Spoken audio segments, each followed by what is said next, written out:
sua Bíblia.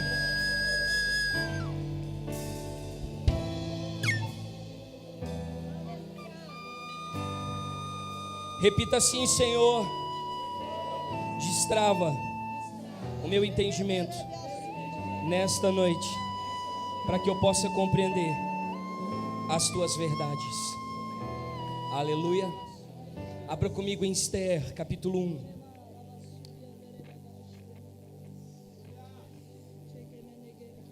Versículo 10.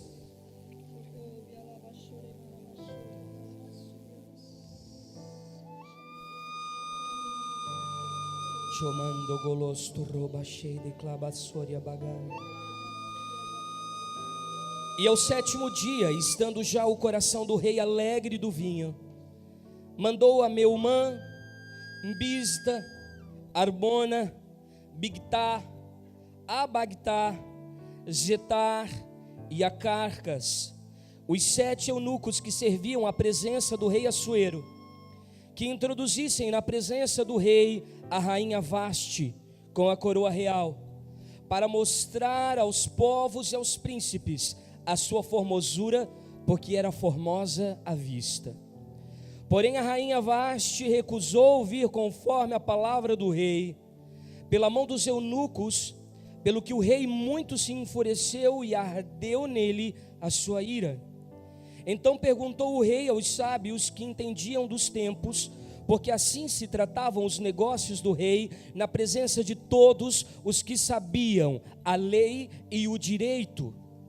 E os mais chegados a ele eram Carsena, Setar, Admata, Tarsis, Meres, Mersema, Mecucã e os 7 príncipes dos persas e dos medos, que viam a face do rei e se assentavam aos primeiros no reino.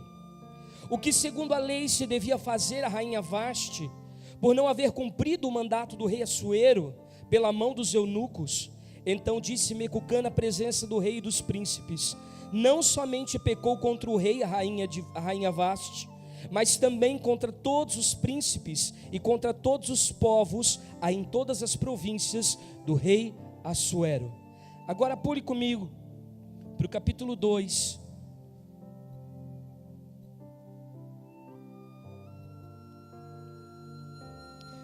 Versículo 2, que diz assim: então disseram os jovens do rei que lhe serviam: busquem-se para o rei moças virgens, formosas à vista, e ponha o rei comissários em todas as províncias do seu reino, que reinam todas as moças virgens, formosas à vista, na fortaleza de Suzã, na casa das mulheres, debaixo da mão de Regai, eunuco do rei, guarda das mulheres, e dê-lhe-se os seus enfeites.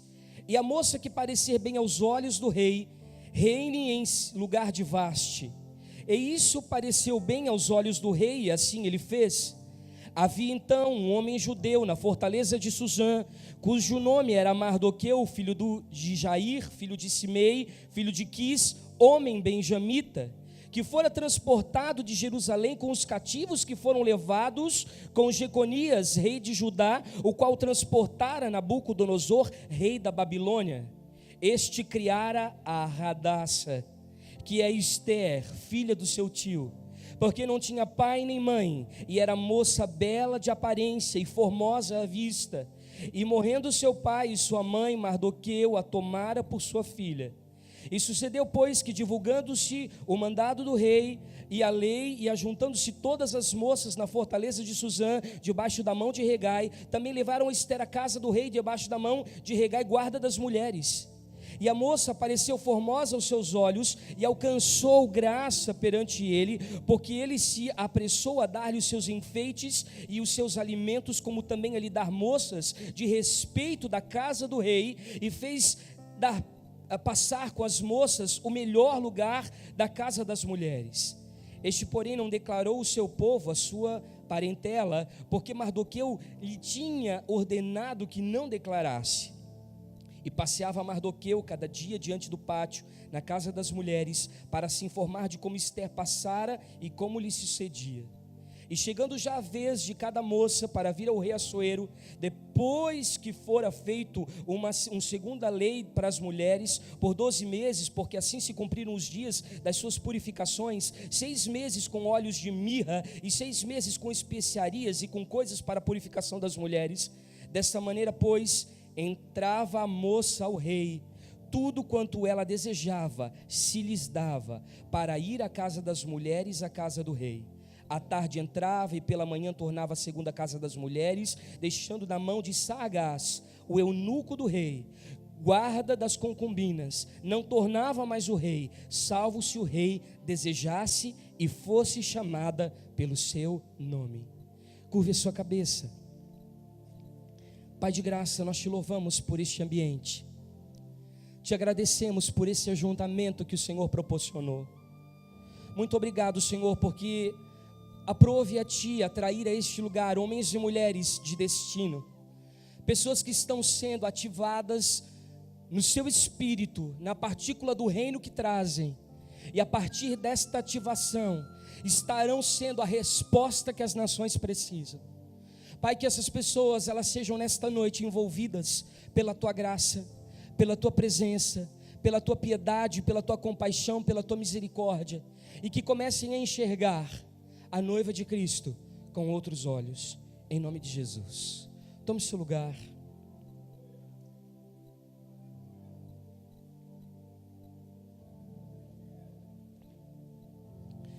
Eu quero falar um pouco sobre a preparação da noiva. Na verdade, quando nós falamos de santidade, e nós entendemos também que o papel do sacerdócio santo, do sacerdócio real, é algo para que toda a igreja viva na sua plenitude, mas nós entendemos que há pessoas que são pessoas-chave para que esse processo aconteça, amém?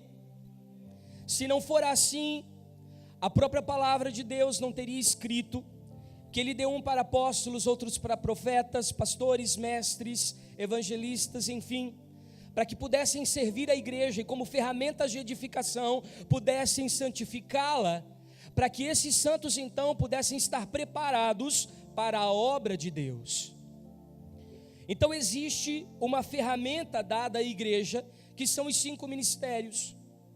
E eu gostaria que você abrisse comigo em Mateus capítulo 19, versículo 12, porque eu quero falar sobre os eunucos nesta noite.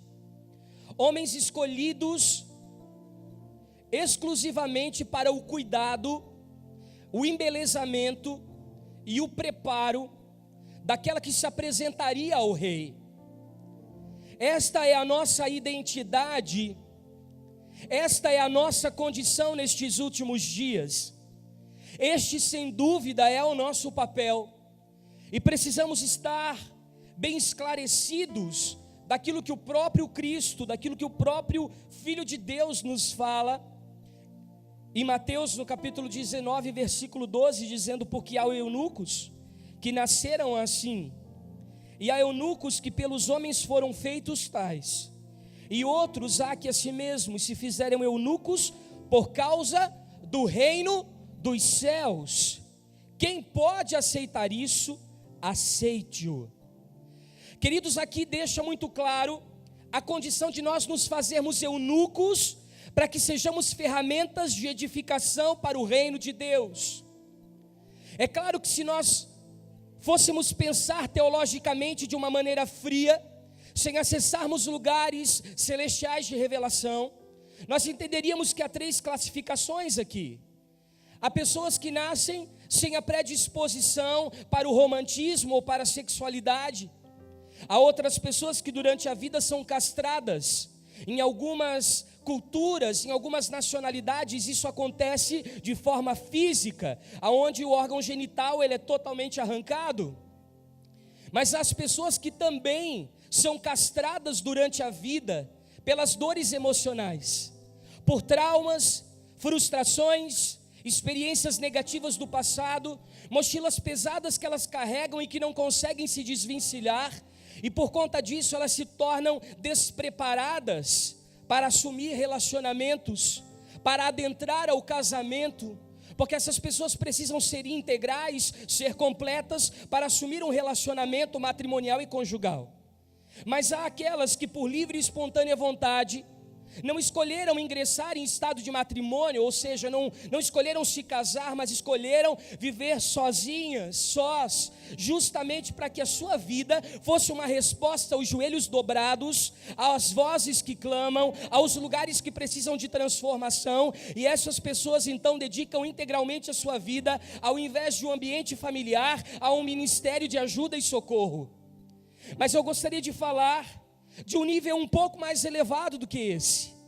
Eu gostaria de falar de eunucos espirituais, daqueles que escolhem a castração porque não enxergam a noiva de Cristo como alvo de obtenção de prazer, que não constroem com ela um relacionamento sentimental de dependência emocional, que não usurpam aquilo que é dela, que não usam aquilo que é dela por direito, aquilo que foi dado pelo rei, mas a preparam, a adornam,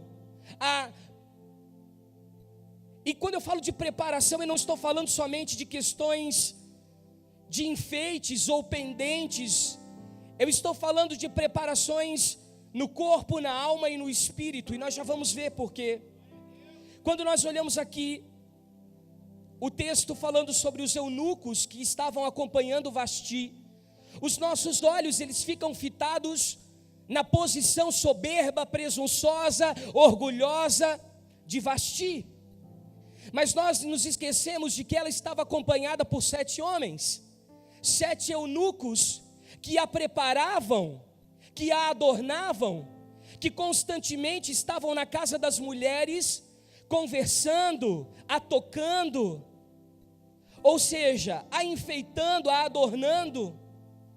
E esses eunucos então, eles é que são responsáveis pelas atitudes da noiva, pelas atitudes da rainha, pelas atitudes daquela que está sendo preparada pelas bodas. Quantos estão entendendo? Eunuco, a palavra eunuco, ela quer dizer vigilante da cama. Infelizmente, muitos de nós construímos um relacionamento sensualizado com a noiva de Cristo para obtenção de prazer e para que os nossos sonhos e projetos e ambições pessoais fossem uma realidade, porque nós não vigiamos a cama, ou seja, nós fugimos do lugar da intimidade.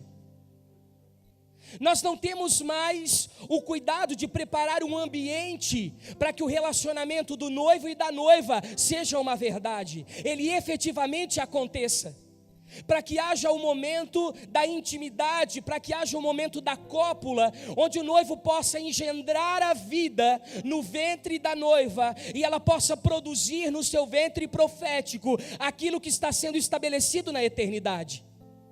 Por que as nossas visões são estratégias copiadas de livros de marketing, de liderança e administração, compradas em aeroportos? Pelo fato de que nós saímos do lugar da intimidade, nós fugimos do lugar da revelação, nós fugimos do lugar em que as coisas secretas, as coisas ocultas, que são reveladas àqueles que temem a Deus, elas efetivamente acontecem, e por conta disso nós nos perdemos no caminho. Nós precisamos voltar à nossa identidade como eunucos e guardar a intimidade do noivo e da noiva. Nós somos aqueles que têm as chaves das recâmaras reais e que podem levar homens e mulheres a desfrutar de um ambiente de adoração plena e de comunhão plena com o Espírito Santo. Nós somos aqueles que têm acesso ao profundo dos aposentos do rei, aos lugares que poucos daqueles que habitam o castelo, aqueles que habitam as fortalezas, as torres têm acesso, mas os eunucos podem entrar nesse lugar onde a intimidade acontece verdadeiramente. O eunuco, ele sabe dos segredos íntimos da preparação nupcial. Ele sabe daquilo que o rei anseia receber e ver, e ele sabe daquilo que a noiva é capaz de lhe dar e de oferecer. Então ele é aquele que faz este contato nupcial acontecer. É incrível que a palavra eunuco se chame exatamente vigilante da cama, porque na velha aliança o profeta tinha um nome em hebraico liberado como chamá, E essa palavra quer dizer o guardador, ou aquele que preserva, ou aquele que vigia. Ou seja, existe uma estirpe de profetas que estão sendo levantados nesses últimos dias, que irão guardar o lugar da intimidade e não da exibição, que irão guardar as coisas íntimas, os intentos secretos, os segredos mais íntimos do coração do rei. E Jesus tinha autoridade para liberar esta palavra sobre os eunucos, porque ele era eunuco com todos aqueles que ele tocava e que a ele mantinha um relacionamento. Eu pergunto a você, se ele teve a capacidade de desfrutar de uma maneira prazerosa, humana e natural, de Maria Madalena, mesmo que ela estivesse vivendo o caos na sua vida em relação a adultério, prostituição, perversão sexual, imoralidade. Maria de Magdala, uma aldeia perto de Gadar, uma mulher que estava submissa a demônios territoriais, mas que foi livre e que por isso se transformou numa grande evangelista, uma mulher de um caráter refinado, que estava aos pés da cruz, do lado da mãe de Jesus, tendo uma revelação do profundo amor, da piedade, da misericórdia. Aquela que estava no sepulcro e teve contato com os anjos, com os seres celestiais, ou seja, teve revelações sobrenaturais. Aquela que foi levar aos apóstolos as boas novas da ressurreição de Cristo, vindo se cumprir a profecia que havia sido liberada por todos os profetas antes dela. O que faz um homem como Jesus tomar uma mulher que tinha uma vida totalmente errante e colocá-la num lugar como uma princesa, adornada e ataviada? Ele sabia exatamente o que um eunuco precisa fazer para liberar e para adornar a noiva do Cordeiro. É nesse lugar que nós precisamos entrar. Os eunucos, biblicamente, eles possuem utilidades proféticas. Nós vimos Jeremias 38:7, o eunuco protegendo o profeta Jeremias, que tinha sido lançado numa cisterna. Ele vai diante do rei e clama para que o profeta seja tirado daquele lugar, senão ele morreria, e por causa disso ele muda o destino da nação. Nós vimos Daniel ser escolhido pelos eunucos da Babilônia, que olharam para aqueles moços e viram que eles tinham algo diferenciado.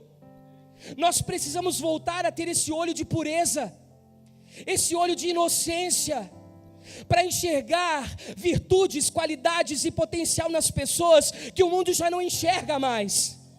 Olhar para as pessoas com a vida totalmente destruída, com o histórico de vida totalmente bagunçado, pessoas que viveram experiências terríveis na sua existência, pessoas que a história de vida não conseguimos nem ouvir, mas olhar para essas pessoas e dizer: ela tem jeito, ela pode ser transformada, ela pode ser mudada, ela pode ser adornada, ataviada, existem enfeites para que ela seja mudada. Nós precisamos ter essa visão que enxerga de uma maneira seletiva, mas do ponto de vista do céu, quem traz uma semente do reino engendrada no seu coração. Alguém que consegue, diante de uma grande multidão, destacar pessoas que têm chamados incríveis e que são a resposta para esse tempo. Você precisa acreditar nessas pessoas. Muitas vezes estão entre os bancos da sua igreja. São pessoas que você reprova, são pessoas que você renega, são pessoas que você rejeita, são pessoas que você agride. Mas essas pessoas têm propósitos eternos estabelecidos sobre elas, capazes de transformar toda uma geração. Mas não, nós não queremos ser eunucos, porque se não nos dá prazer, se não nos dá capacidade de sentir vontade de estar junto, estar perto, então não serve para caminhar comigo. Se não combina com o meu jeito de pensar, com o meu jeito de agir, com o meu jeito de ser, se é muito diferente daquilo que eu professo, então eu prefiro fazer vistas grossas e enxergar outras pessoas e fazer com que essas não existam. Não, eu preciso ter uma visão de eunucos, que não olhe para as pessoas no sentido de levar vantagem nelas, que não ande a tiracolo com aqueles que têm melhores dízimos e ofertas, com aqueles que podem estabelecer escadarias para o seu sucesso e para a sua projeção. É muito fácil você andar abraçado a pessoas que podem trazer vantagens e benefícios para o seu ministério, sejam vantagens financeiras, ou de aberturas de portas, ou de vantagens privilegiadas, eu não sei. Talvez você está enxergando as pessoas ainda com interesse de obtenção de prazer, e isso está fazendo você ser arrancado da sua condição de eunuco. Deus quer nos levar a este novo lugar, porque 2 espíritos estavam sobre a nova rainha. Repita comigo: 2 espíritos. Queridos, nós sabemos que o primeiro Adão, ele foi feito alma vivente, e o último Adão foi feito espírito vivificante. Assim nos diz 1 Coríntios 15, 45. Então existe 2 inclinações aqui.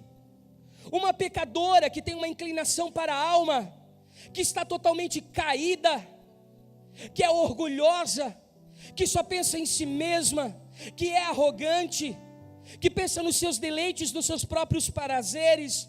E tem uma outra inclinação chamada espírito, que é a partícula de Deus em nós, que precisa ser restaurada através da vivificação do novo nascimento. Essa identidade, ela precisa vir para fora, ela precisa aparecer, ela precisa ser a nossa bússola diretiva, que vai nos nortear por caminhos que nós ainda não conhecemos. E essas rainhas, elas estavam diante de 2 poderes constituídos: a alma e o espírito. A alma representada por Amã, que eu não sei se você sabe, mas é descendente direto de Amaleque. Quando Saul recebe a orientação divina para que destruísse todos os amalequitas, e ele, por prazer e por interesse, permite que algumas pessoas elas permaneçam, a semente da desobediência acaba visitando as entranhas do castelo e acaba tocando Vasti indevidamente. Acaba construindo manipulação e controle. Tudo aquilo que hoje você não mata, e você sabe que é uma orientação de Deus para que seja morto na sua vida, mais tarde ela brotará e será uma semente de destruição no seu chamado e no seu ministério. Pela desobediência de Saul, Amã, ele teve acesso às recâmaras, aos lugares ocultos do castelo, influenciando com as suas manipulações, com os seus conchavos, com as suas picuinhas, com as suas fofocas, com a sua politicagem, com o seu partidarismo, derrubando então a aliança que Deus tinha com aquela nação. Mas então surge Mardoqueu, que representa o espírito. E alguns rabinos messiânicos, eu não sei se você gosta de aprender com filósofos gregos romanos, eu particularmente não gosto. Eu prefiro então ir à essência da palavra na Torá e aprender com aqueles que foram na raiz.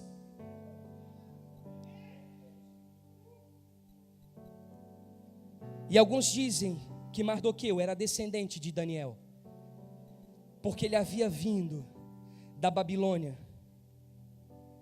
Ele era proveniente daqueles entendidos nos tempos e nos modos, que compreendiam os tempos e discerniam os tempos e as estratégias necessárias para que a vontade e a palavra de Deus se cumprisse exatamente como fora dita. Ele era aquele que preservava uma linhagem profética. E ele é que foi até Esther e disse: olha, não pensa que você vai ficar de fora dessa ira, porque se o furor do rei vir sobre o povo, você também faz parte dele, e você pagará tanto quanto todos os outros. É muito fácil nós como igreja denunciarmos o juízo para toda a nação, mas nós nos esquecemos que o juízo começará por nós, pelos nossos altares, pelos nossos bastidores, pelas nossas famílias, pelas nossas vidas íntimas. Enquanto nós deveríamos estar clamando por arrependimento, santidade, misericórdia e compaixão, para aplacar, abrandar a fúria do coração do rei, nós estamos cada vez mais colocando ira, contenda, discórdia, fazendo com que as pessoas ativem aquilo que elas têm de pior para transformação. O reino de Deus, ele traz níveis de excelência em sentimentos, emoções, pensamentos, condições de vida. E poucas vezes nós vimos isso fluindo de nosso interior. Porque nós alimentamos a alma. Nós temos uma inclinação a Amã. E nós estamos desobedecendo a Deus. A palavra que o Senhor libera para nós nesta noite é: se há alguma coisa a ser consertada, faça urgentemente. Não deixe para amanhã o que você pode fazer agora. Não seja omisso, negligente e irresponsável com o recado do céu para o seu coração, mas assuma sem medo aquilo que o Senhor, Ele colocou nas suas mãos para ser feito. Porque se você não fizer isso, mais tarde, toda uma geração poderá padecer por causa da influência de sementes destrutivas que foram implantadas anos atrás. Você é a resposta para as futuras gerações. O que você tem vivido nos dias de hoje está definindo a vida de muitas pessoas que virão depois de você. Quantas nações ainda esperam o destravar daquilo que Deus implantou no seu coração, na sua vida? Nós estamos agindo como os eunucos de Vasti. Esses 7 eunucos que serviam na presença do rei Assuero, eles tinham identidade totalmente nocivas e destrutivas para a construção de uma rainha no plano de Deus, que fosse ser a resposta para a remissão de toda aquela população. Infelizmente o primeiro deles se chama Meumã. A palavra Meumã quer dizer fiel a si mesmo. Depois você pergunta por que Vasti, ela era tão soberba. Mas foi por causa do egoísmo, inoculado dia após dia pelo eunuco que tratava pessoalmente dela, e a influenciava negativamente. E ela foi se tornando cada vez mais egoísta, presunçosa, ambiciosa, cobiçosa. E então nós ouvimos o rei chamar por Bitsa, e a palavra Bitsa quer dizer infrutífero, aquele que não colhe ou aquele que não produz. Nós temos uma igreja que está totalmente alienada à grande colheita. Temos uma igreja hoje que está cega a respeito das palavras escatológicas e proféticas com o cumprimento daquilo que está acontecendo na eternidade. Estamos dispersos, distraídos, cuidando dos nossos ministérios pessoais, das nossas ambições, e perdemos o foco, o senso de missão. Estamos totalmente perdidos à deriva. Temos tanto potencial, mas onde está a frutificação? Onde está o fruto do Espírito? Onde estão os fundamentos rudimentares do Evangelho? Onde está a resposta para as nações? Onde está o investimento em missões? Estão nos carros, nas casas, estão nos sonhos pessoais, nos projetos de vida, porque a igreja acabou se esquecendo do reino, e ela pensou apenas em si mesma, e ela parou de produzir, ela parou de frutificar.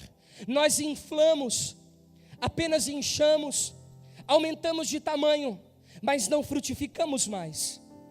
E o terceiro que o rei Assuero chama, ele tem por nome Arbona, e Arbona quer dizer um guiador de um jumento, mas essa palavra jumento, no original, ela vem de Atom, que faz referência ao animal sujo, que a Torá condenou como algo impuro, porque não remói e tem o casco inteiro, ou seja, guiador de um animal sujo. Veja o eunuco que foi preparado para estar diante de Vasti, preparado para adestrar burros, asnos, jumentos sujos.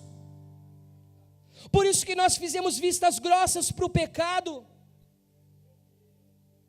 Há quantas ilegalidades tomando os altares das igrejas, e nós temos uma mensagem contra isso, mas nós nos omitimos, porque nós temos medo de baixar a renda da igreja.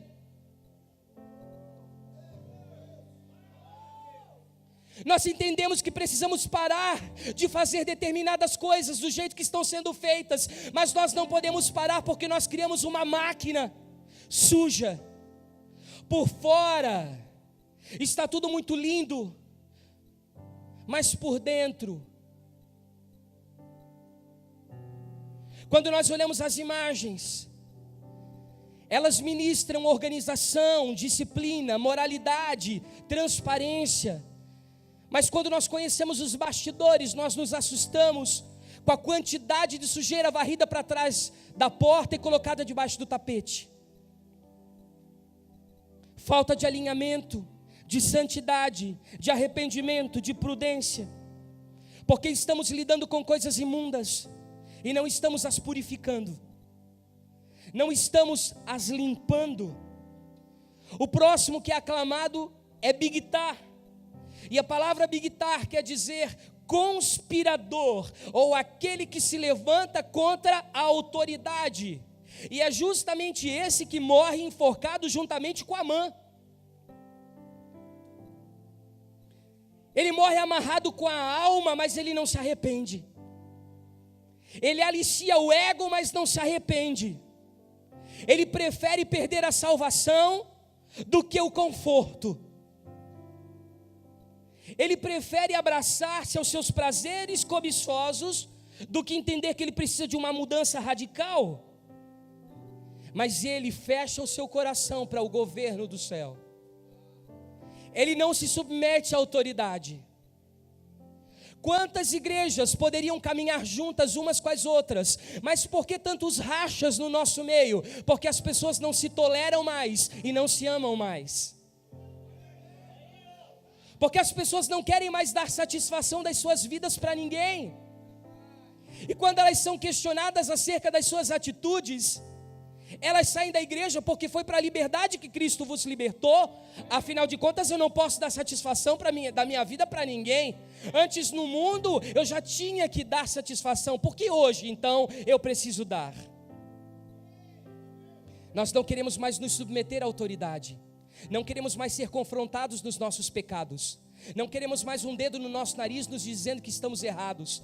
Não queremos que a Bíblia nos mostre como um exame de contraste o quanto nós estamos impuros e precisamos nos arrepender dos nossos pecados. A verdade é esta.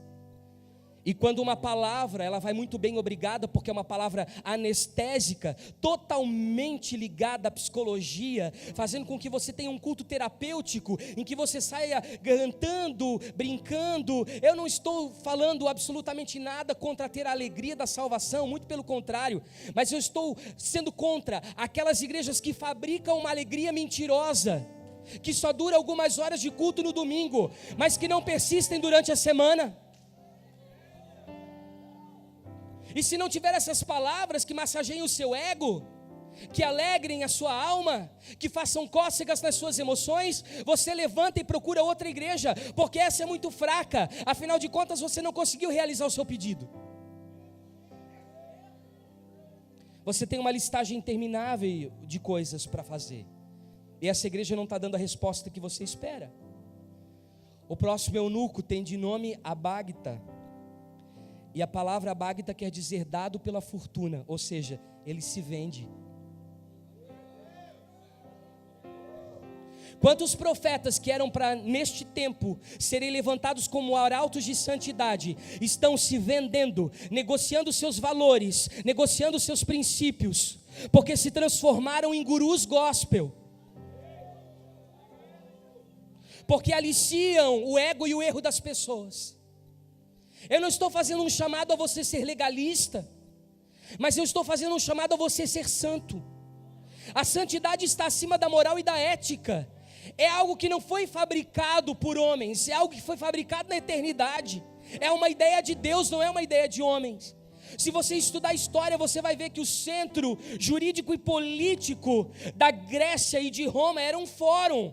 Lá sim deveria existir moral e ética. Isso é um pensamento dos filósofos. Agora, se você fosse para o centro de Jerusalém, você lidaria com o templo, porque é debaixo da presença da santidade de Deus que todas as coisas são reveladas. O santo e o profano é separado, o justo e o injusto é separado.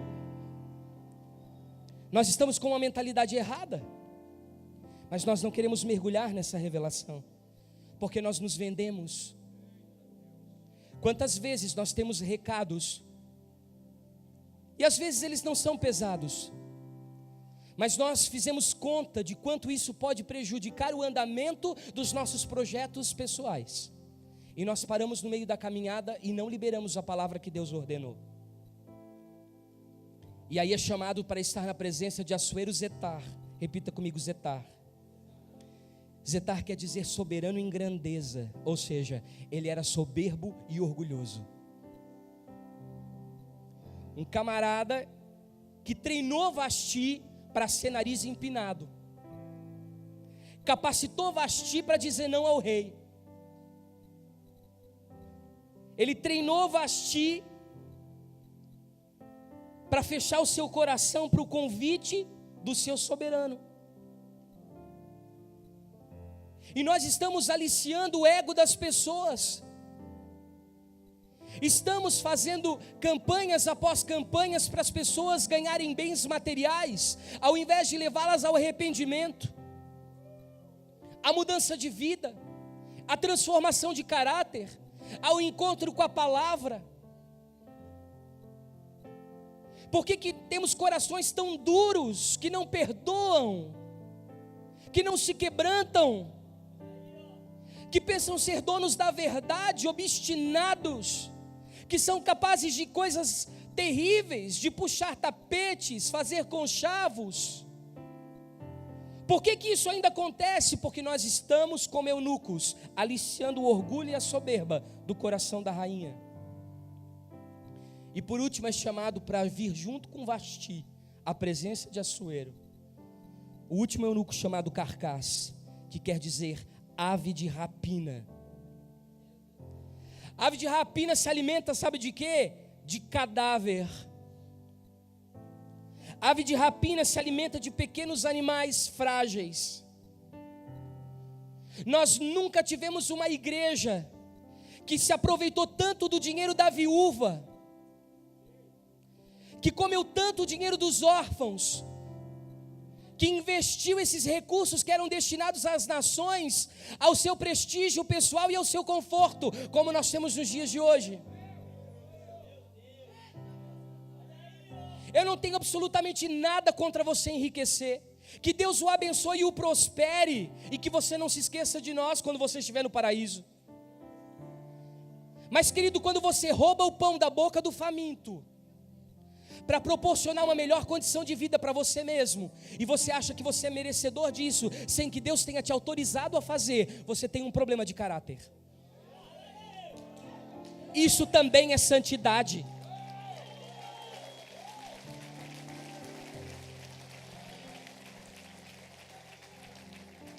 Isso também é santidade. Ave de rapina se alimenta de carne morta, em estado de putrefação. O corpo já não vive e não se movimenta. O corpo está doente, está letárgico, está fedendo. Está como o corpo de Lázaro, morto há 4 dias. E é preciso agora a voz de Jesus, de Yeshua, o chamando novamente para fora, para que ele ressuscite. Porque nós não conseguimos nos movimentar como os céus desejam. Nós não temos mais afinidade entre os diferentes membros. Nós não funcionamos mais de uma forma coletiva, plural, cooperativa, corporativa. Nós perdemos o senso de unidade, de comunhão. Nós estamos pensando somente em nós mesmos. E nós continuamos nos alimentando de coisas frágeis. Eu gosto muito de um confronto que o pastor Luiz faz, quando ele diz que naquele dia nós vamos ter que prestar conta de todo o dinheiro que entra dentro dos dízimos e das ofertas, porque ali está o sangue e o suor de muita gente que luta de sol a sol para ganhar a vida. Deus não foi injusto, estabeleceu 10% para todo mundo. Por isso não existe dízimo grande e dízimo pequeno, é igual.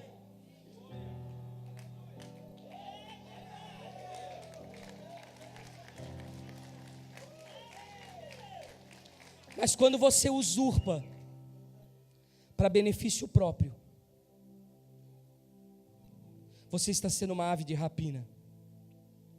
Você está se alimentando com coisas indevidas. Depois você olha para Vasti e a chama de arrogante, de presunçosa. Mas é óbvio, com 7 companheiros desses, quem ficaria melhor? Ninguém. Como há progresso, como há crescimento, como há desenvolvimento, como há santificação, como há aprimoramento, se quem está ao seu cuidado a prejudica e piora ainda mais o seu caráter, que ao invés de olhar do ponto de vista da melhoria, acaba fazendo com que ela seja totalmente destruída e se apresente ao rei de uma maneira contrariada. É muito fácil colocarmos culpa na igreja, mas o povo só reflete aquilo que o líder é. Se o eunuco for mau, a rainha será má. Se o eunuco tiver um coração bom, a rainha será boa. Se o eunuco for inocente e puro, ela também será sem mácula, sem ruga, sem mancha e sem coisa alguma que a desabone. Porque o nosso coração precisa ser preparado. Esses eunucos forjaram Vasti com soberba, com arrogância, com presunção. Hoje nós atribuímos aos homens a glória que é de Deus. Eu não quero aqui estabelecer que os eunucos, eles têm uma condição privilegiada. Não, eles são servos. Embora eles possam usufruir daquilo que a rainha usufrui, eles não podem tocar indevidamente em algo que não é seu e usurpar. Eles não podem roubar ou tomar para si como posse e legalidade, sendo que aquilo não foi autorizado pelo rei. Hoje nós vimos eunucos, ao invés de cumprir o seu mandado, de servirem para adornar e preparar a noiva, buscando a glória para si mesmo, com as suas manipulações, com os seus jogos políticos, com as suas jogadas econômicas e financeiras, nós tornamos, infelizmente, a noiva desfigurada. Ela está descaracterizada. Ela não tem mais vontade de se apresentar ao rei. Porque as nossas igrejas, elas se tornaram excelentes empresas. Elas são bem-sucedidas e bem dirigidas, porque elas têm uma excelente gestão. Mas infelizmente nós criamos uma máquina de fazer dinheiro, que necessita criar produtos e serviços para que ela possa ser mantida. Porque para alimentar essa estrutura, eu preciso criar meios para que isso aconteça. Nós estamos com um sério problema, porque o nosso caráter não confronta mais o mundo. Que tipo de igreja nós nos tornamos? Nós não incomodamos a ganância do coração das pessoas, nós não incomodamos mais os consumistas, nós estamos gerando uma igreja obcecada por dinheiro, que é ambiciosa, cobiçosa, amante dos prazeres, que pensa no seu próprio umbigo. Nós promovemos homens e mulheres, e nós os destacamos no cenário nacional, e nós estamos diminuindo a glória de Jesus. Nós plastificamos as pessoas e as transformamos em produtos. Hoje nós não temos mais um evangelismo puro, porque tudo aquilo que é mostrado é mentira. Nos bastidores não funciona da mesma maneira que eles apresentam nas TVs, nos jornais, nas revistas. Onde estão os eunucos que não estão interessados no seu proveito pessoal? Nós tivemos nos últimos anos um mover fantástico, apostólico e profético nessa nação, mas é triste reconhecer que muitos desses homens e mulheres apenas usaram a noiva, se deitaram com ela, obtiveram prazer, satisfizeram o seu ego, realizaram seus sonhos pessoais, suas ambições. E Deus agora está dando jeito de levantar um novo mover nos últimos dias. Deus, ele está emanando e irradiando, o Eterno está emanando e irradiando dos seus próprios atributos. Levante suas mãos ao alto e diga assim: eu preciso receber os atributos do céu. Deus está liberando contra os 7 eunucos que estavam despreparados, os 7 espíritos de Deus. Nós estamos entrando no lugar que o próprio Senhor está tomando as rédeas da situação, que o próprio Senhor está tomando o controle da situação, porque nós estávamos até aqui maltratando a noiva do rei. Enquanto somente o rei poderia desfrutar da noiva, nós estávamos usando e estávamos abusando daquela que deveria ser preparada. Nós estamos arrancando benefícios da noiva, nós estamos usando a noiva. E eunucos não podem ser egoístas, eles não podem ter prazer com a noiva, eles precisam voltar à mentalidade de servos, eles têm que ter identidade de ferramenta. Bata-se no peito e diga comigo: eu sou uma ferramenta, somente uma ferramenta. Pare de olhar para a igreja e ver nela fonte de lucro, de obtenção de favores, de realização de projetos de vida. Por causa disso nós fugimos da simplicidade de Jesus e todos os demais fundamentos do evangelho genuíno. Hoje dentro das igrejas nós vimos coisas terríveis, abomináveis, pastores competindo por jurisdição, para saber qual é o bairro, para saber qual é a igreja, qual é aquele que pode mais, porque é uma disputa de poder, porque o ego está falando mais alto do que a santidade. Nós estamos chorando pouco, estamos celebrando muito. Está na hora de nós voltarmos para os joelhos dobrados. Os índices que estão alarmando a sociedade, hoje também estão assustando a igreja. Antes a homossexualidade estava lá fora, agora está nos altares. Antes o divórcio estava lá fora, agora está aqui dentro.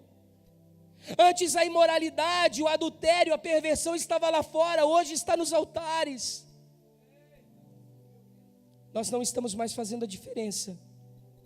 Nós construímos coisas e nos esquecemos das pessoas. Nós somos tão prontos a investir em estruturas, a comprar bons computadores, a comprar bons telefones, a criar um ambiente bem estruturado, mas quando alguém vem com uma conta de água e luz para pagar, nós somos os primeiros a bater com a porta na cara.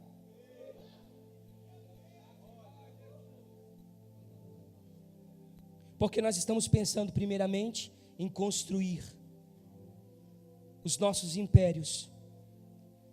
E olha que nós gastamos muito para manter essa estrutura, e nós investimos muito pouco, e deixamos o próximo sem o evangelho da verdade, sem a palavra que traz vida, porque nós sonegamos o evangelho às pessoas que precisam. Nós fechamos o nosso coração para o próximo, pensamos em melhorar as nossas condições ambientais, mas nos esquecemos daqueles que nos pedem ajuda, que estão ainda clamando por socorro. Queridos, nós esquecemos da nossa identidade como igreja. Talvez não tenha sido culpa nossa, foi a mentoria, foi a tutoria, nós fomos conduzidos de maneira errada. Porque se o mundo está doente, a igreja, ela precisa ser saudável. Se o mundo está perdido, a igreja, ela precisa ser remida. Se o mundo está sujo, a igreja, ela precisa estar pura. Se o mundo está corrompido, a igreja, ela precisa ser santa. A igreja, ela sempre foi e sempre será o antídoto que retira o mal do mundo. Eu sei que esse aqui é o lugar de gente errada, como eu e você. Nós não pensamos que isso aqui é um baile de máscaras, em que as pessoas passam uma imagem de perfeição, quando na verdade elas estão destruídas. Não, aqui é o lugar de gente destruída mesmo. As pessoas que devem para você, você vai encontrar.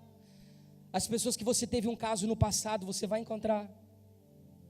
Não tem jeito, você vai lidar com esse tipo de situação, porque isso é igreja, mas você precisa assumir a sua responsabilidade como eunuco para santificar a esposa para o rei. Os eunucos hoje, eles estão muito ocupados com a vaidade da aparência, mas eles se esqueceram da essência e da simplicidade. Os eunucos hoje, eles se esqueceram de preparar a noiva, e eles estão preocupados com títulos e fama. Os eunucos hoje, eles usam a rainha para benefício próprio e o seu deleite. Eles mercantilizaram a rainha para fazer dela o que eles queriam. Nunca se investiu tanto em marketing como se tem investido na igreja nos últimos anos. Eu não sou contra a comunicação, eu sou contra o marketing. Comunicar, até o céu comunica, porque Deus é um Deus que fala. Os céus proclamam a glória de Deus. Agora, marketing desperta nas pessoas uma necessidade que elas não têm. E elas são atraídas por essa mentira. E você tem que sustentá-las com a mentira que você as atraiu. E isso faz com que você se perca na visão, que você corrompa a missão. Eunucos concorrendo entre si. Quantos pastores e líderes têm necessidade de se destacar diante da grande multidão e uns diante dos outros? Existe uma moda aí, chamado funk ou música da ostentação, não é isso? Eu acho que isso está entrando na igreja. A gente está vivendo o evangelho ostentação, porque tenta aparentar algo que não é verdadeiro. E sabe o que mais, o pior disso, é que usa a Bíblia sem ética. O eunuco usa a palavra do rei para benefício próprio, para construir o seu próprio deleite. É o narcisismo religioso.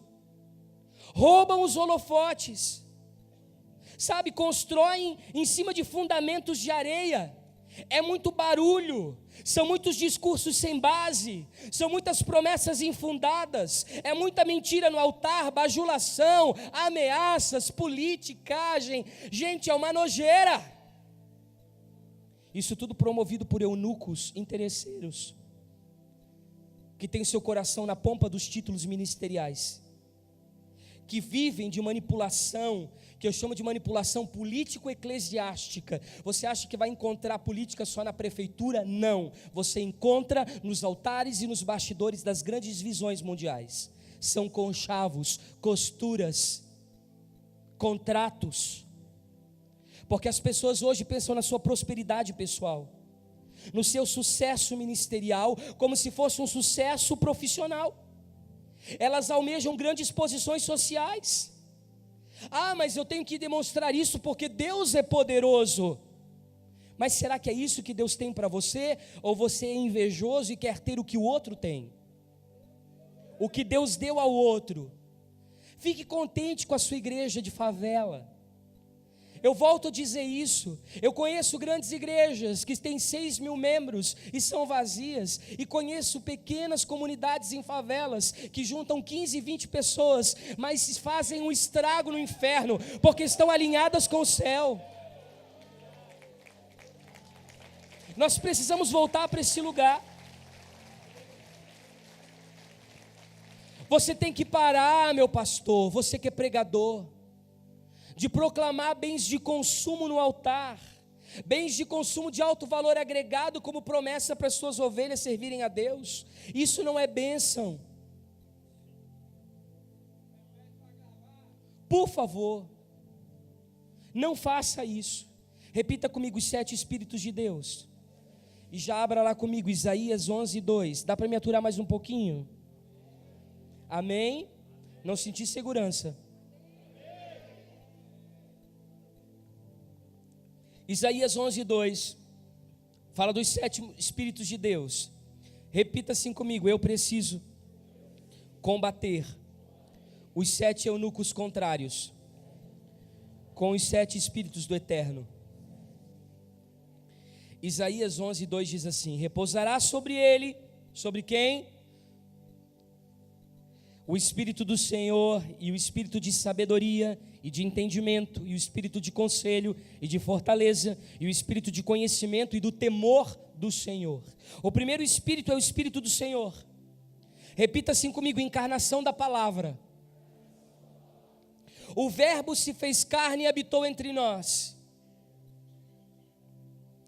Quando eu entendo a revelação na sua gigantesca proporção, e ela mal cabe dentro de mim, eu começo a caminhar debaixo desta revelação e deste entendimento, e eu encarno a palavra. E quem é a palavra? É Yeshua, Jesus, o Messias, o Filho de Deus. E então eu sou agora estabelecido sob o governo de Adonai. Eu agora vou discipular, eu vou preparar, eu vou adornar a noiva debaixo do espírito da profecia, porque aquilo que os céus estão ministrando escoa através da minha expressão no reino. O segundo é o espírito de sabedoria. Repita assim comigo: a mente de Cristo. Eu preciso receber o pensar da eternidade. Eu não posso mais fazer as contas na ponta do lápis da minha maneira humanista. Eu preciso buscar a mente do céu, e eu só busco a maneira do céu entendendo a sua palavra, voltando às raízes, voltando à origem, conhecendo os seus mandamentos, os seus preceitos. O terceiro é o espírito de entendimento. Não adianta eu ter a mente de Cristo, começar a me mobilizar debaixo do pensar da eternidade, e eu não ter uma percepção e um discernimento para entender aquilo que eu estou recebendo. Então eu ganho a capacidade de interpretar os tempos e o modo. Isso é entender o que Deus quer. E eu passo então para o espírito de conselho. E como eu vou preparar a noiva debaixo do espírito de conselho? Simples: eu recebo uma capacitação no espírito, mesmo que a minha vida esteja totalmente contrária, mas algo é habilitado dentro do meu coração e do meu espírito, para trazer consolo às nações, solução aos problemas da sociedade, resposta ao aflito, conserto a qualquer tipo de situação, porque eu tenho uma palavra dirigente, o conselho do céu. Depois vem o espírito de fortaleza. Repita assim comigo: fortaleza. Eu gostei muito daquilo que o Asaf falou ontem, sobre a força, a sabedoria que traz a força, porque nós nunca vimos tantas pessoas desanimadas como nesse tempo. Nós precisamos voltar ao lugar de autoridade e coragem, para nós nos movimentarmos sem medo, nos desvincularmos do espírito que nos atormenta e nos aprisiona, e começar a nos mobilizar debaixo da vontade do eterno. Depois vem o espírito de conhecimento, que é de conhecer o propósito eterno de Deus. Não adianta eu saber uma partícula se eu não entendi o todo.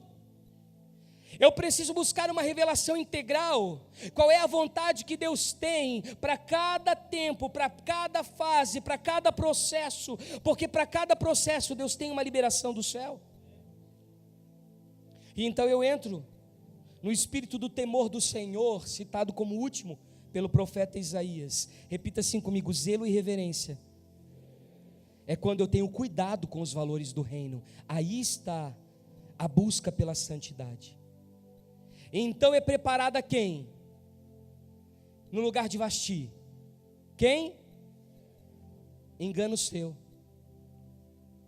É preparada Radassa. Esther é um nome persa, que os acadianos, através do rei Xerxes e Ataxerxes e todo o fundamento babilônico, batizaram Radassa, que era o seu nome verdadeiro.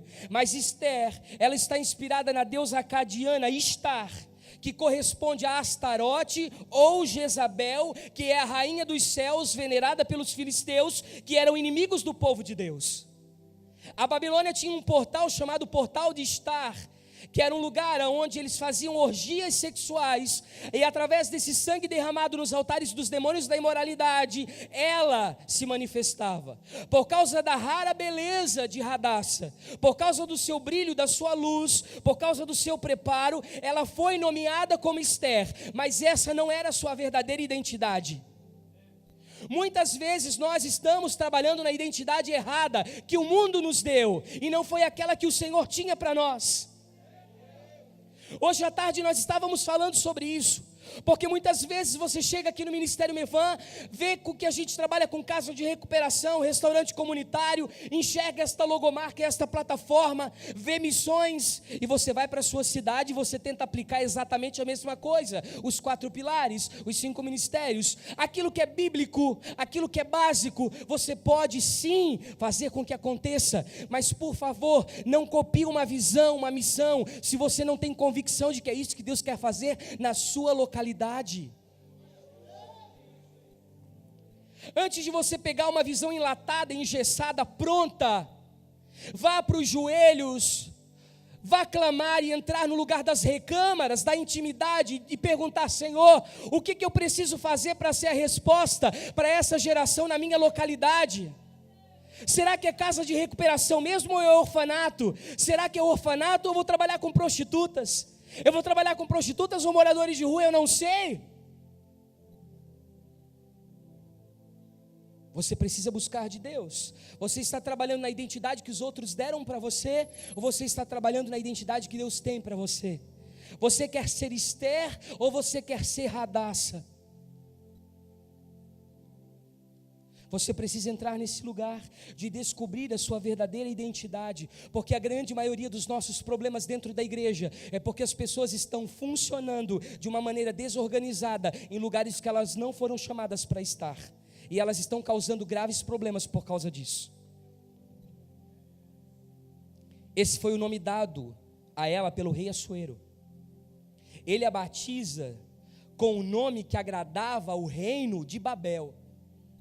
Mas nós precisamos voltar à nossa identidade e parar de nos movimentar na identidade contrária.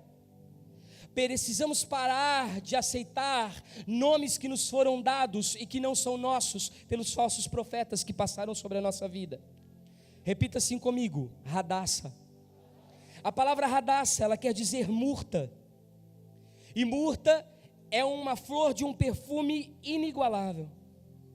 Ela tem 5 metros de altura, ela pode alcançar 5 metros. A sua flor, ela tem 5 pétalas. Talvez isso fale dos 5 ministérios, porque ela é integral, ela é completa. Você sabe que com a murta você pode fazer cercas vivas, intransponíveis, porque ela é resistente. Você pode construir aramados de proteção com ela. O fruto dela é alimento para insetos e aves. Ela libera essas sementes, ou seja, ela é uma planta generosa. Ela é uma planta de doação. Nós perdemos essa identidade de generosidade, de entrega, de doação. Nós perdemos a identidade de proteção, de vigilância, de guarda, de posicionamentos. E você sabe que no judaísmo ortodoxo, no judaísmo inclusive messiânico, ela é uma das 4 flores sagradas que compõem a festa dos tabernáculos. E ela compõe os 4 tipos de personalidade para os judeus. Essa flor, ela representa a força do noivo. Repita comigo: força do noivo. Quando a noiva, ela adentra as recâmaras nupciais, aos lugares da intimidade, na hora do casamento, do ato conjugal, ela entrega esse ramalhete, reconhecendo a submissão na intimidade do seu noivo. Ou seja, ela se entrega totalmente. Repita assim comigo: entrega total. Ela é inclusive misturada à água para lavar cadáveres antes de sepultar, porque ela é usada como perfumaria para o embalsamamento. Você sabe o que quer dizer isso? Uma flor que perfuma o corpo. Você consegue acompanhar essa dimensão? Que cheiro o mundo está sentindo da igreja?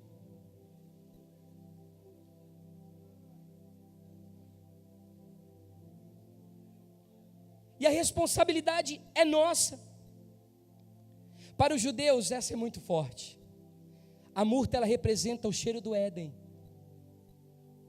o lugar da intimidade. o lugar do relacionamento matrimonial. Para os judeus, ela inclusive invoca anjos. Há registros na Guerra dos 6 Dias de o perfume encher o lugar e eles não entenderem por quê. Mas essa flor, ela é tão rígida, ela é tão forte que ela consegue nascer num solo seco, com excesso de calcário. Ou seja, a igreja militante é essa que consegue crescer mesmo diante da apostasia, mesmo diante da crise, mesmo diante do caos. Esse é o lugar propício para que ela vingue. Mesmo que as situações sejam adversas e contrárias, ela irá se levantar em santidade e fazer a diferença. Quando ela é prensada, e aí eu falo para você, quando você é perseguido, injustiçado, caluniado, quando ela é prensada, ela solta um aroma, um perfume inigualável. É usado inclusive para óleos essenciais de perfumaria, porque o segredo dela está em ela ser espremida. Quanto mais o sistema nos oprime, mais nós exalamos o bom perfume. Quanto mais as estruturas tentam nos sufocar, mais nós exalamos uma boa essência. Essa é a Hadassah que precisa ser resgatada. Essa Hadassah que foi sacrifício de remissão por todo um povo, que sabia ouvir os conselhos do Espírito, que sabia ouvir os conselhos de Mardoqueu, que sabia que ela seria a resposta profética para aquela nação perdida. Ela não está alienada nos seus próprios prazeres, nos seus benefícios pessoais. E aí a gente começa a entrar em Esther, no capítulo 1, no versículo 10, e ver por que Esther foi tão bem tratada, porque já os 7 eunucos de Vasti não estavam mais ali. Por que ela não foi destruída? Porque o papel dos eunucos que se responsabilizaram por ela eram completamente diferentes. Os eunucos que a tomaram por responsabilidade, a levaram em santidade à presença do rei, a conduziram em pureza à presença do rei, a conduziram em inocência à presença do rei. Quando nós olhamos, eles pouco aparecem, embora tenham um significado incrível. Eu gosto muito de Apocalipse 22:9, quando João se prostra diante do anjo do Senhor, diante daquela revelação, e o anjo diz: não faça isso, por favor, eu sou mais servo do que os seus irmãos, os profetas, que guardaram a palavra. Por favor, não faça isso. O problema é que hoje nós queremos a glória para nós. O problema é que hoje nós queremos a fama para nós, o prestígio para nós, a assinatura no final precisa ser nossa. E como é que surge a nova rainha Esther? No capítulo 2:8, o primeiro eunuco, eles preparam, embelezam, eles beneficiam a rainha, eles preparam a nova rainha. O primeiro deles se chama Hegai, repita comigo, Hegai. Ele quer dizer venerável ou respeitável, porque ele era um homem maduro e de fundamentos. Isso representa o ministério apostólico que precisa ressurgir nessa nação. Não esse descartável, não esse dos cartazes, não esse que se beneficia e que usufrui da noiva, que tem prazer com ela, que a esgota de tanto usurpá-la, não. Mas o verdadeiro apóstolo que trabalha fundamentos para a igreja. O segundo se chama sagaz, repita sagaz. A palavra sagaz quer dizer o servo da beleza, aquele que adorna. Isso fala do mover profético desses últimos dias, de profetas que vão restabelecer o resplendor de Hadassah, que vão restabelecer a glória da noiva, que vão restabelecer a pureza da noiva, que não vão se alimentar dela, que não vão buscar benefícios nela, que não vão realizar seus próprios prazeres nela. Há muitas pessoas nesta noite, neste lugar, que têm palavras proféticas, que estão ecoando há anos sobre a sua vida para se cumprirem. E talvez você esteja funcionando na identidade errada. E talvez além de funcionar da identidade errada, está demorando muito para as coisas acontecerem. Por quê? Porque você criou no seu coração uma expectativa irreal do que a noiva pode te dar. Você deseja se alimentar dela, vestir as roupas dela, ter os enfeites dela, ter prazer com ela, usurpá-la, quando na verdade seu coração está totalmente desalinhado do propósito. Por isso que as coisas não acontecem. Essas promessas estão retidas na região celestial, até que você se alinhe, até que você se posicione, e que você esteja preparado para receber então a unção que precisa repousar sobre a sua vida, para que você funcione adequadamente no reino. Mas você está buscando com expectativas irreais, ideológicas, debaixo de uma cultura evangélica totalmente corrompida, que não tem mais a essência, que se perdeu da raiz, que não sabe mais a sua origem, que virou um movimento religioso nacional, em que as pessoas copiam umas às outras, mas as pessoas não têm mais a sua identidade. Nós precisamos voltar a sermos apenas eunucos, castrados, sem apelo romântico ou sexual, sem desejar ter prazer com a noiva de Cristo, sem desejar seus benefícios, suas vantagens, seus atributos. Precisamos apenas cuidar delas. E é por isso que você foi trazido a essa convenção, para Deus te dar um chacoalhão e dizer: não é por esse caminho que você está seguindo. Você talvez queira o seu nome nas capas dos CDs, dos DVDs, talvez você queira o seu nome nos cartazes, nos sites da internet, no YouTube. Isso talvez seja somente uma fagulha de consequência daquilo que em primeira instância Deus quer estabelecer com a sua vida. Deus só vai manifestar isso diante do povo quando isso for vivido na plenitude, no secreto, quando você construir isso verdadeiramente nos bastidores. Eu gostaria que você se colocasse de pé nesse momento.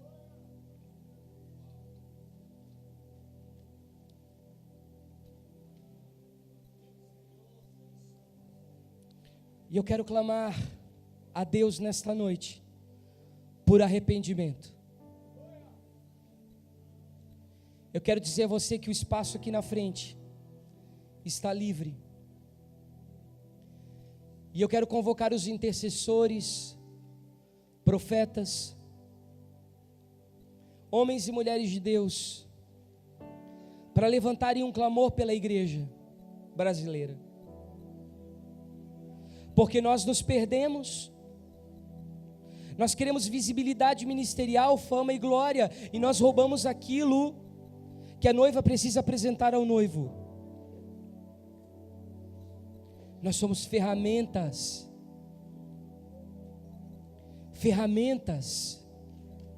servos, apenas servos, nada mais do que isso.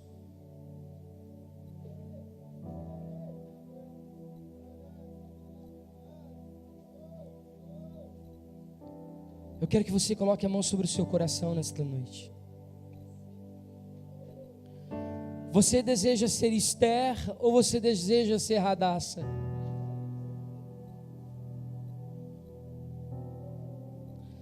Você quer brilhar para o mundo ou você quer performar para Deus? Você quer que as pessoas enxerguem em você bênção, promessa e vitória, ou você quer voltar à origem de onde você caiu e dizer: eu preciso recomeçar a minha vida novamente? Chega de projeção ministerial, prestígio, fama. Eu preciso entrar num lugar de servo, de arrependimento, de quebrantamento, porque eu fiz tudo errado até o presente momento. Eu roubei a glória para mim, eu usurpei a beleza dela, eu estou treinando a noiva para coisas erradas. Eu estou preparando a noiva para coisas erradas. E ela está se desvirtuando. Esta é uma noite de concerto com o céu.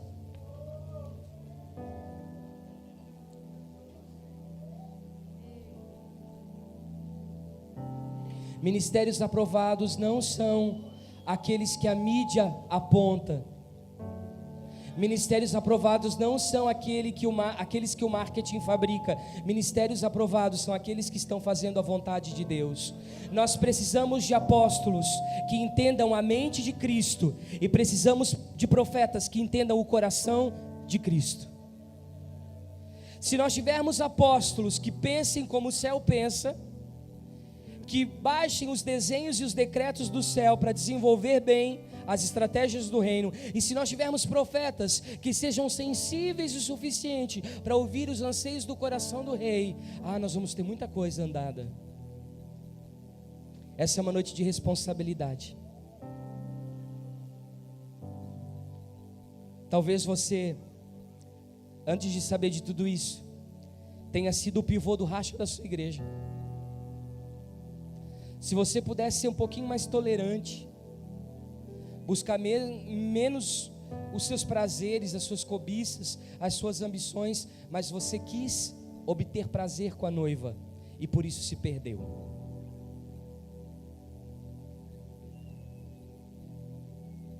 Ministério não é uma carreira profissional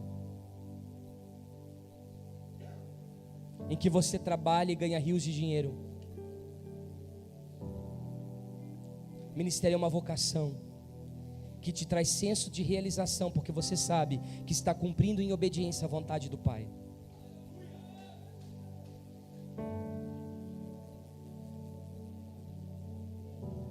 Feche os seus olhos.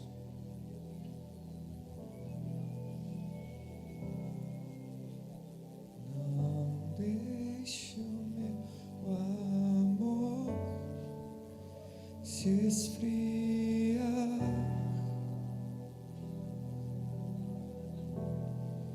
Sou lenha seca sobre o teu altar.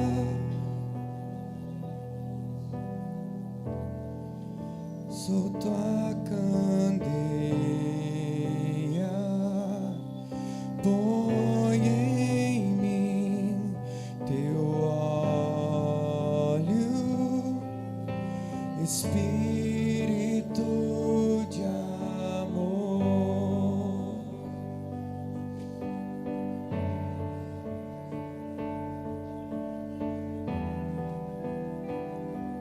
Não deixe, Senhor, o nosso amor se esfriar.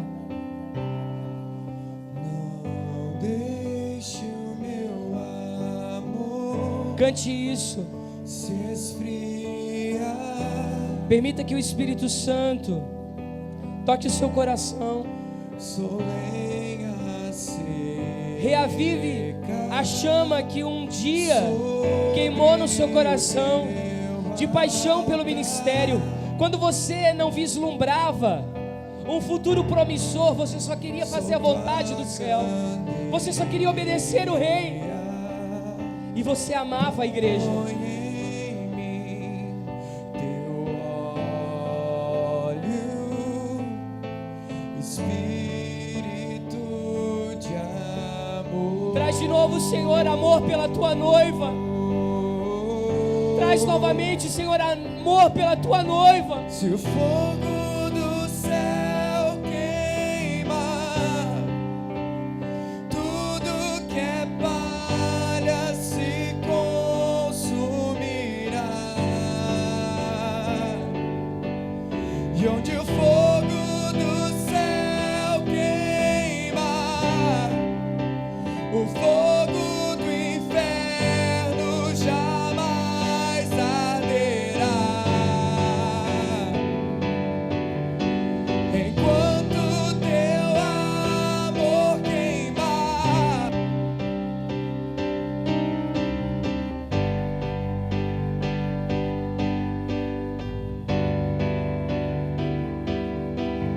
o teu fogo consome minha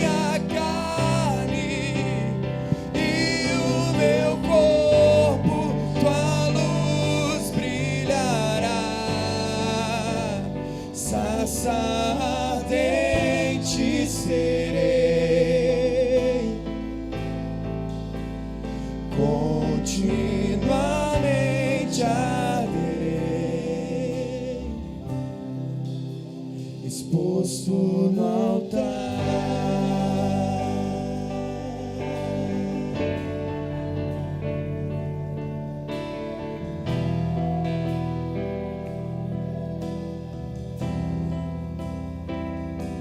Senhor, nós queremos voltar à simplicidade.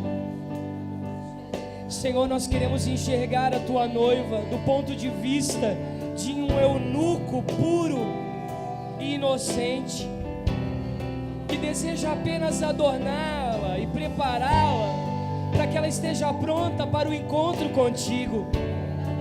Nos ensina neste dia, Senhor, nestes dias, a não obter prazer, Senhor, com a Tua noiva, a não usurpá-la, não roubá-la, não possuí-la, a não fazer uso dela, a não transferir um coração imoral, ilegal, a não transferir um legado corrupto, ambicioso, egoísta, negligente. Nós não queremos gerar Vasti, nós não queremos gerar uma Esther, nós queremos gerar uma Radassa. Nós queremos ter um perfume inigualável, nós queremos ter uma essência que tome as nações. O Senhor tem nos espremido.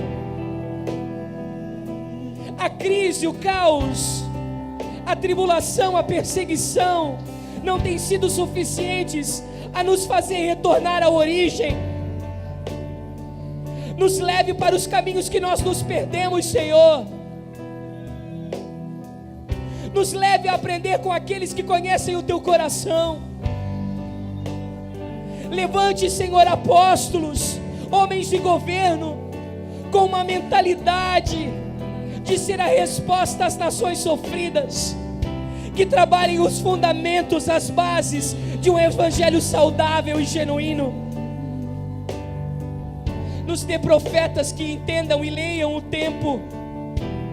Nos dê videntes que ouçam e vejam aquilo que o Senhor está bradando da eternidade, que conheçam o tempo e o modo, que saibam a dimensão, a estatura, a largura e a profundidade do Teu coração.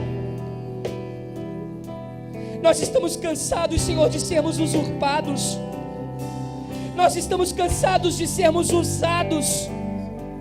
Nós estamos cansados de sermos objetos de utilidade fútil na mão de interesseiros, de cobiçosos, de mercenários, de mentirosos, de enganadores. Nos dá eunucos puros, nos dá eunucos inocentes, nos dá eunucos simples, nos dá eunucos que amam, nos dá eunucos que respeitam, nos dá eunucos que não nos toquem indevidamente, roubando a nossa pureza. Aparta de nós os eunucos que nos tocam indevidamente e abusam e nos fazem mal, que da mesma forma que são castrados querem nos castrar, que da mesma forma que são infrutíferos querem nos tornar improdutivos. Nós clamamos nesta noite, Senhor, por arrependimento, por quebrantamento, por alinhamento. Nos dá, Senhor, nos dá, Senhor.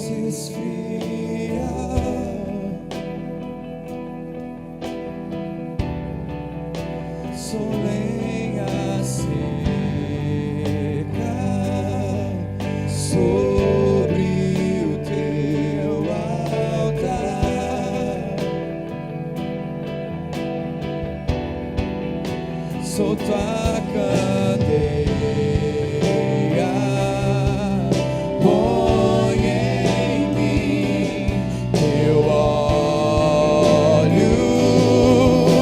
Espírito de amor.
continuamente arder, sarça ardente, sarça ardente.